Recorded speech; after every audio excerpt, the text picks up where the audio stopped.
आप देख रहे हैं स्वत्व समाचार। मैं हूं प्रशांत रंजन।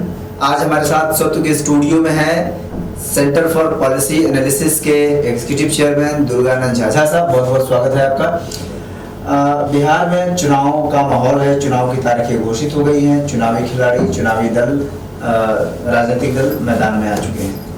बिहार के दो प्रमुख राजनीतिक दल हैं जिनके बिना समकालीन चुनाव संभव नहीं है, समकालीन राजनीति संभव नहीं है। एक राष्ट्रीय जनता दल और दूसरा जनता दल यूनाइटेड। नाम भी इनका मिलता जुलता है। और झा साहब, सबसे पहले मैं ये जानना चाहूँगा कि ये दोनों दल किस प्रकार से समान हैं, एक जैसे हैं, और किस प्रकार से एक जैसे नहीं है, मतलब इनमें समानता क्या है और अंतर क्या है। सबसे पहले तो आप हमको ये बताइए। दोनों दल एक ही कोख से उत्पन्न हुआ है। दोनों का राजनीतिक कोख जो है एक ही है। दोनों दल का एक ही है। दोनों मुख्य रूप से सामाजिक न्याय का जो मूवमेंट चला उसी से दोनों दल निकला है। राजद का जो सामाजिक न्याय था उसका अपना अलग वर्जन था। उनका सामाजिक न्याय यादव केंद्रित था। अच्छा, ठीक। जो जदयू है, जदयू का जो सामाजिक न्याय है वो नीतीश कुमार जी के पहले टर्म में तो बहुत हद तक वो समावेशी था, लेकिन पहले टर्म के बाद से वो कुर्मी केंद्रित सामाजिक न्याय ज्यादा होने लगा।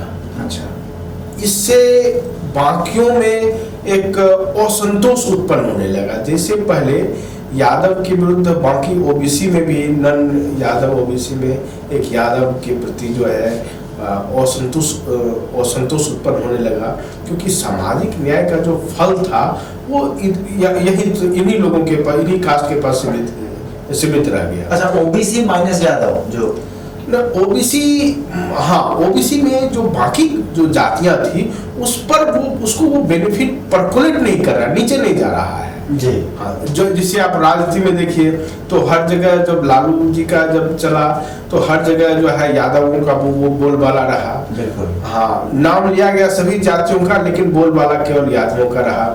जब नीतीश जी का रहा तो नीतीश जी के समय में ऐसा नहीं कह सकते हैं, जो कुर्मियों का बहुत बोलबाला रहा, लेकिन जो मेन बेनिफिशियरी रहा ऐसा आरोप है, जैसा लोगों का बहुत सारा मरमरिंग है, जो वो जो है सबसे बड़ा बेनिफिशियरी जो है नीतीश जी के पॉलिटिक्स का वो कुर्मी रहा है। ठीक है, तो इसके कारण जो ओबीसी की जो बाकी जातियां हैं वो अभी भी उपेक्षित है। सामाजिक न्याय का नारा दोनों दल लगाए, लेकिन सामाजिक न्याय का बेनिफिट जो है वो दोनों जो है वो सीमित लोगों के बीच में रखे, उसको बहुत परकोलेट होने नहीं दिया।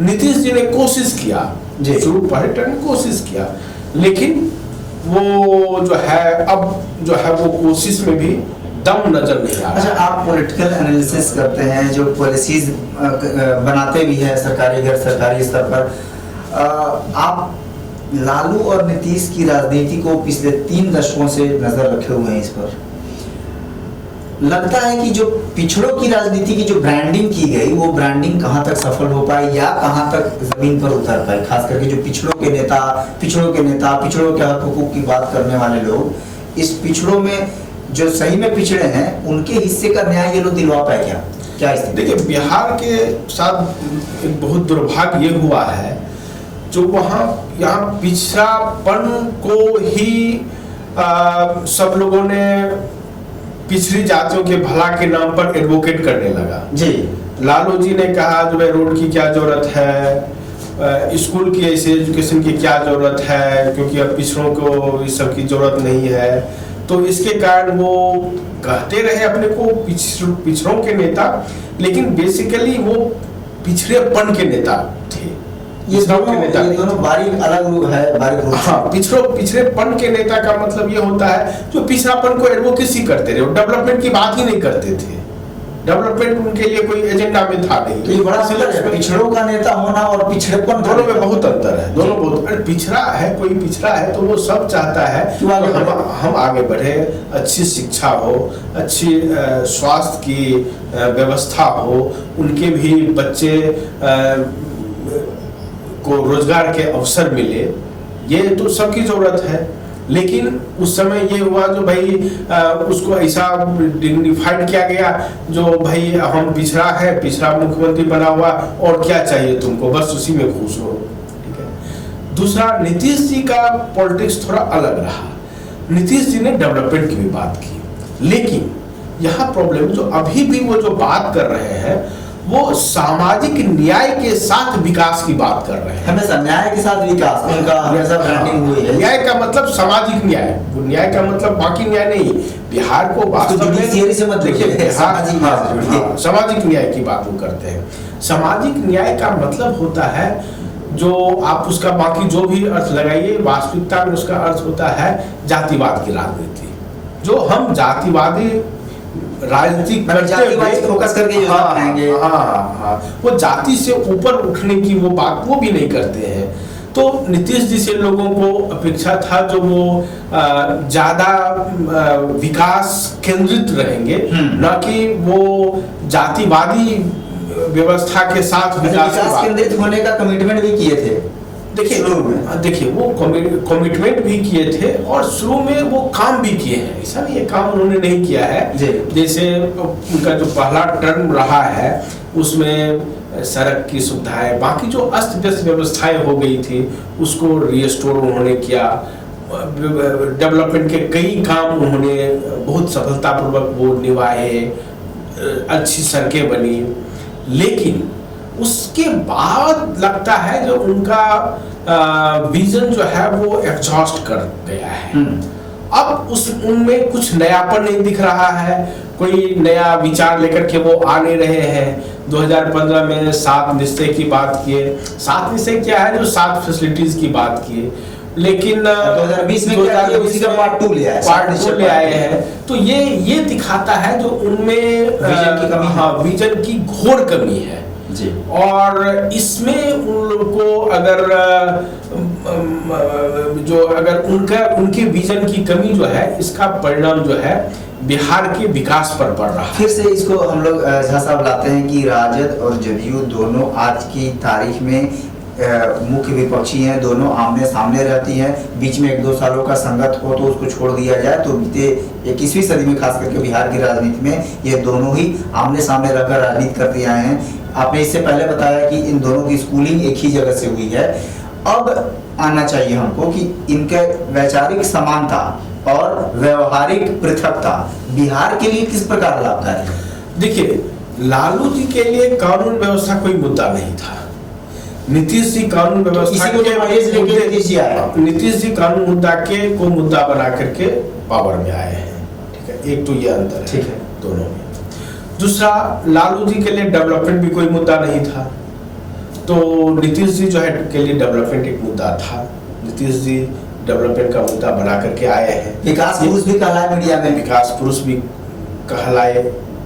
लेकिन अब प्रश्न ये उठ रहा है जो विकास कितना, किसका, यहाँ पर जो है जो किसका विकास, ये बहुत महत्वपूर्ण है। किसका मतलब जो कुछ जातियों का विकास या सर्वांगीण विकास, पूरे राज्य का, पूरे सामाजिक रूप से एक समावेशी पॉलिटिक्स की बातचीत किए। शुरू में जैसे दलितों में महादलित किए, लेकिन उसी तरह ओबीसी में अब जैसा वो प्रयोग किए, अगर वास्तव में नीतीश जी बहुत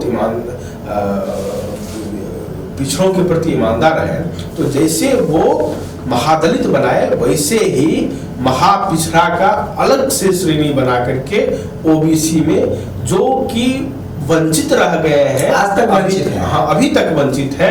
ओबीसी रिजर्वेशन का जो बेनिफिट्स है उससे वंचित है, वो दे, तभी माना जाएगा जो वास्तव में वो समावेशी, पिछड़ों के समावेशी की जो बात करते थे वो वास्तव में वो कर रहे हैं।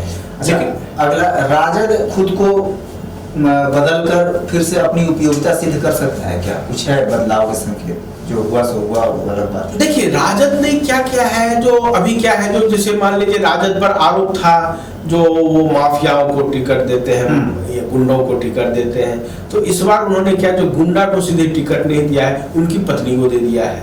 यही उनमें बदलाव अलग है जी।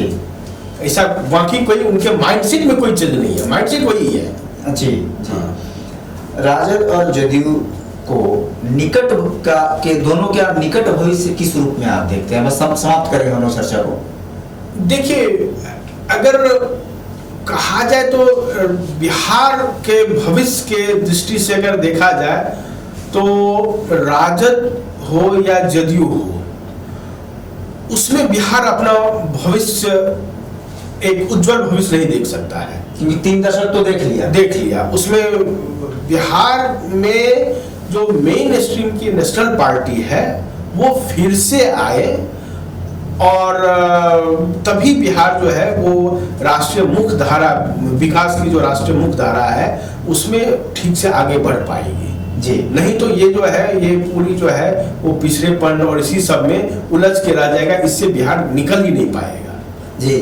अभी आप देख रहे थे कि किस प्रकार से सेंटर फॉर पॉलिसी एनालिसिस के एग्जीक्यूटिव चेयरमैन दुर्गानंद झा जी बता रहे थे कि ये जो सामाजिक न्याय की बात हमारे नेता लोग करते हैं, ये दरअसल जातिवाद की राजनीति है। इसी एक समाज को खंड खंड बांट कर, जाति जाति में बांट कर जो राजनीति की जाती है, इसके लिए एक अच्छा शब्दावली गढ़ दिया गया है सामाजिक न्याय का।